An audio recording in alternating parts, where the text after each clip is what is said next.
I love everything. Fire spreading all around my room. My world's so bright, it's hard to breathe, but that's alright. Salut tout le monde, c'est Kelly. Alors aujourd'hui on se retrouve pour une nouvelle vidéo. Comme vous avez vu sur le titre, on se retrouve sur les habitudes qui ont changé ma vie. Du coup c'est parti pour la vidéo, bisous.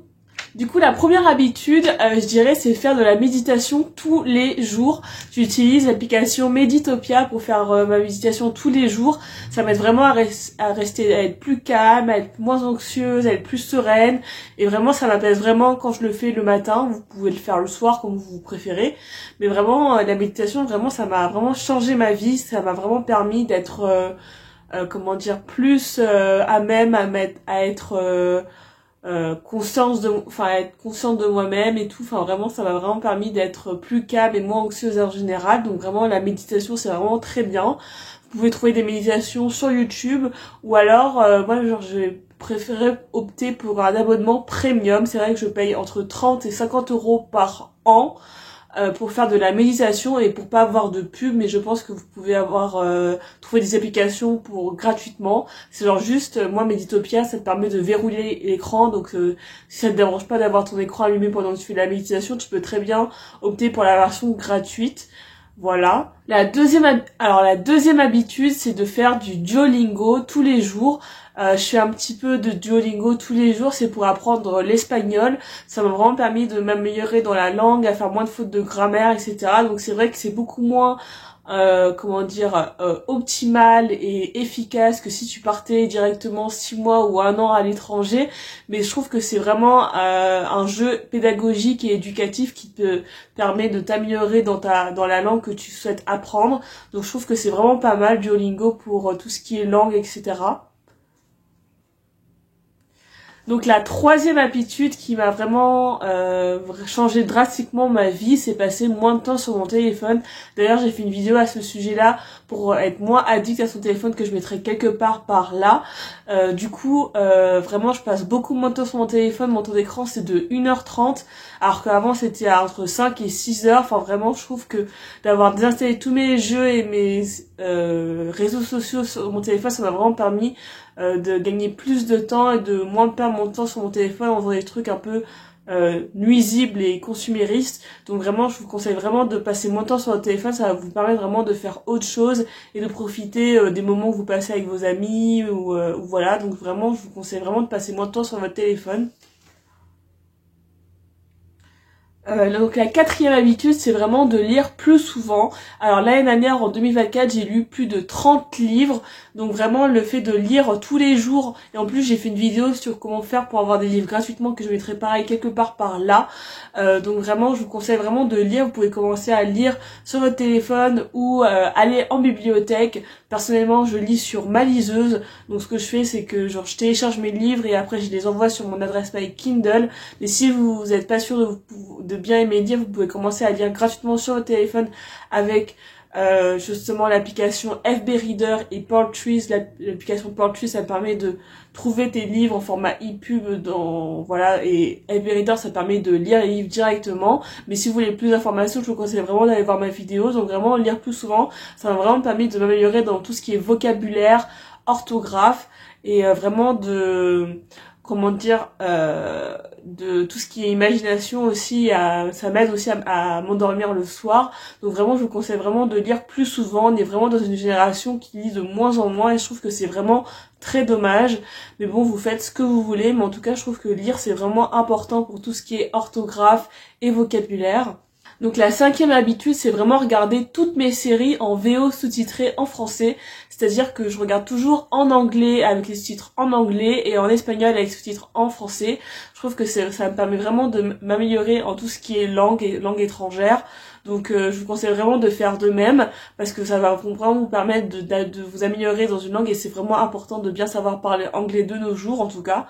Donc vraiment je vous conseille de faire ça et je trouve que c'est vraiment très pratique dans tout ce qui est les plateformes où on peut choisir la langue qu'on préfère ou même sur les sites en streaming. D'ailleurs n'hésitez pas à me demander sur mon Instagram mon site de streaming favori, ça met toujours les séries en voix originale et vous pouvez choisir vos sous-titres et c'est vraiment et en fait en faisant ça, ça vous permet de vous divertir en même temps d'apprendre quoi de mieux. Voilà.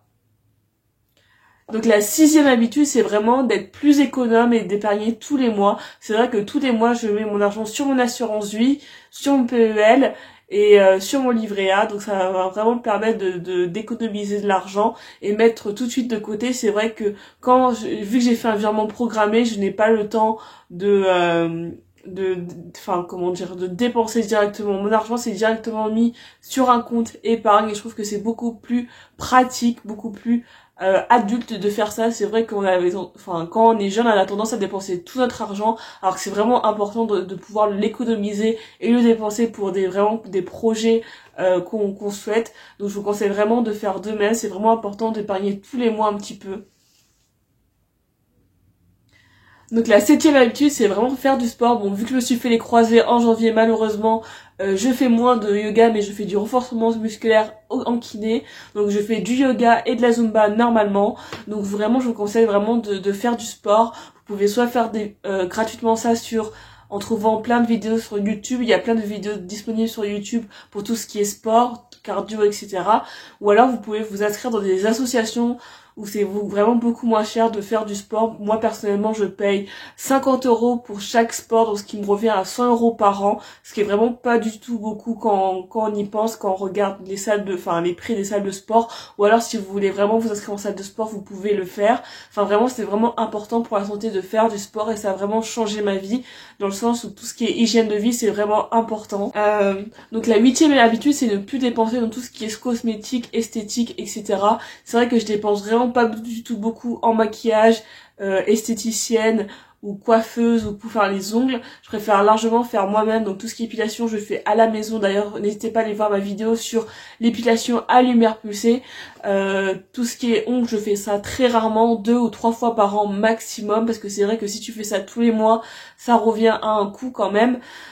Tout ce qui est maquillage, je me maquille moi-même, où je dépense beaucoup moins d'argent en maquillage et j'achète généralement très peu ou très rarement et très occasionnellement du maquillage. Et pour tout ce qui est coiffure, je vais pas souvent chez la coiffeuse parce qu'en fait mon type de cheveux n'a pas besoin de se faire couper les cheveux aussi souvent que les cheveux européens, et je fais pas de couleur parce que ça abîme mes cheveux, et donc je préfère les garder au naturel au maximum, et donc du coup je trouve que je fais des économies en faisant cela et je trouve que c'est beaucoup mieux comme ça. Donc la 9e habitude, c'est ne plus me maquiller tout le temps. Donc là je me suis maquillée pour la vidéo YouTube, mais sinon je me maquille clairement pas tous les jours. Je gagne du temps et je trouve que c'est vraiment pas bon pour la société, dans le sens où on a tendance à renvoyer une image vraiment fausse de nous-mêmes quand on se maquille abondamment et tout le temps, parce que en fait les enfants, quand ils te croisent dans la rue, ils croient que c'est la norme d'être comme ça, alors qu'en fait pas du tout. On a des défauts, on a des petits boutons, ça sert à rien de vouloir les cacher tout le temps et de pas assumer ses défauts. Enfin vraiment, je trouve qu'on est vraiment dans une société où la beauté est vraiment très important dans la vie, et en fait tout ce qui est maquillage, ça permet d'un petit peu de cacher ce qu'on n'aime pas de nous et à vraiment modifier notre regard, notre visage, et je trouve que c'est vraiment dommage. Mais en fait c'est juste mon avis, vous faites ce que vous voulez. Si ça vous fait plaisir de vous maquiller tous les jours, vous pouvez très bien le faire, mais en fait je trouve juste, c'est mon avis, c'est mieux de rester au naturel la plupart du temps en tout cas. Donc la 10e habitude, c'est vraiment aller en thérapie et prendre du temps pour moi. Je vais en thérapie depuis maintenant 1 an et ça me fait beaucoup de bien. Quand je traverse des périodes difficiles et compliquées, vraiment me soulage d'aller voir un psychologue et d'en parler. Je trouve que c'est vraiment important de prioriser sa santé mentale et de faire attention à cela, et ça me permet aussi de gérer mon anxiété, parce que c'est vrai que je fais de l'anxiété généralisée. Donc je trouve que c'est vraiment important d'aller en thérapie, surtout maintenant où on vit dans une société quand même très stressante. Donc je vous conseille vraiment d'aller en thérapie si ce n'est pas déjà le cas, ou alors essayer du moins une fois. Ça va vraiment vous permettre de vous faire du bien, donc c'est vraiment important. Donc la 11e habitude qui a vraiment changé ma vie, c'est plus moi qui ai décidé d'être dans des relations saines où ça va dans les deux sens. C'est vrai que j'avais tendance avant à tout le temps donner dans une relation d'amitié ou quoi que ce soit, alors que une relation, la personne est censée faire des efforts pour prendre de vos nouvelles, pour vouloir vous voir, alors que si c'est toujours vous qui prenez des nouvelles des gens, envoyez des messages, proposez que vous voyez et que c'est jamais l'autre personne, ça risque de poser problème à force et de vous épuiser mentalement et émotionnellement. Donc je vous conseille vraiment d'être dans des relations saines, ça va vraiment vous permettre d'être dans un sentiment de bien-être et de vous sentir mieux dans votre peau, parce que c'est vrai que quand on est dans des relations où c'est toujours vous qui faites des efforts pour entretenir la relation avec l'autre personne, c'est vrai que c'est un peu nuisible. Donc je vous conseille vraiment d'être dans des relations saines et pas toxiques, parce que sinon ça va vraiment vous peiner, vous faire souffrir. Donc la dernière habitude, l'avant-dernière habitude, je dirais, c'est moins de dépenser dans les vêtements. Je dépense très rarement dans des vêtements. Je fais très peu de shopping parce que je trouve que les vêtements que j'ai durent plus longtemps. Et je dépense alors très occasionnellement sur Vinted en occasion, parce que c'est vrai que ça coûte cher maintenant en fait quand on y pense. Donc je suis vraiment très peu dépensière, donc ça me permet vraiment d'économiser mon argent. Et la dernière habitude, la 13e habitude, c'est vraiment de dormir plus de 8 heures par jour. C'est vraiment super important de dormir beaucoup et de vous reposer, parce que c'est vrai que quand on a tendance à passer des heures sur son téléphone et à réduire son temps de sommeil, c'est vraiment très peu nuisible, très peu bien pour la santé. Donc je vous conseille vraiment de dormir minimum 8 heures. C'est vraiment important pour tout ce qui est santé. Voilà. Du coup, voilà, j'ai terminé de présenter mes habitudes qui vraiment me permettent, moi, au quotidien, de me sentir bien. Donc, c'est tout pour cette vidéo. J'espère qu'elle vous a plu. N'hésitez pas à lâcher un like si c'est le cas. Et moi, je vous dis à bientôt pour une prochaine vidéo. Bisous!